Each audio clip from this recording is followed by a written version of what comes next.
Тажикстандын Согдо облусунда 9 май күнү жүргөн селдин айынан 3 адам каза тапкан эле. Табигый кырсыктан көбүнчө Айни менен Пенжи кент айылдары жабыркаган. Тажикстандын гидрометеорология кызматы алдындагы 2 күндө өлкөнүн дээрлик бардык аймактарында нөшөрлөгөн жаан менен катуу шамал болоорун эскертишти. Жаандан улам Кавар-Нихон, Варзоп, Хингоп, Яксу жана Кызыл суу дарыялары чегинен чыгып кетиши ыктымал.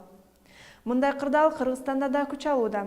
Өзгөчө кырдаалдар министрлигинин билдиришинче, өлкөдө 12 майдан 16 майга чейин күтүлүп жаткан нөшөрлүү жаан-чачынга байланыштуу республиканын тоолуу жана тоо этектериндеги райондордо сел жүрүшү мүмкүн. Дарыяларда суунун деңгээли көтөрүлүшү ыктымал. Ошондуктан туугандар, кырсыктын алдын алып сак болуңуздар. Ал эми 11 каналы күн сайын алдын ала аба ырайы тууралуу маалыматты сиздерге жеткирип турат. Анда эртеңки күнгө карата аба ырайы менен таанышып алыңыздар. Аны мен Гүлүм Эркинбек кызы кененирээк айтып берем. Саламатсыздарбы? Кытайдын Аксу шаарында күн бүркөлүп, кечинде жаан жаайт. А Үрүмчүдө болсо күндүзү жааган жаан көпкө созулбай түштөн кийин токтойт. Казакстанда аба ырайы туруктуу. Мисалы, Астанада күн ачык бойдон калууда. Ал эми Алматада жаан жаашы токтоп, күн ачылат.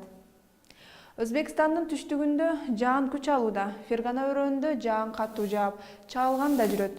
Ташкентте жаан жаабайт, бирок күн бүркөлүп, чагылган жүрүп турат. Нукуста күн чайыттай ачык болот. Бул жерге жакын турган Түркмөнстандын Дашогуз өрөөнүндө да күн ачык. Ашхабад шаарында болсо жаан жаашы күтүлөт. Тажикстанда жаан нөшөрлүп жаагандыктан сел жүрүү коркунучу али да бар. Душанбеде Хорок өрөөнүндө Ходжон шаарында жаан чагылган менен коштолот.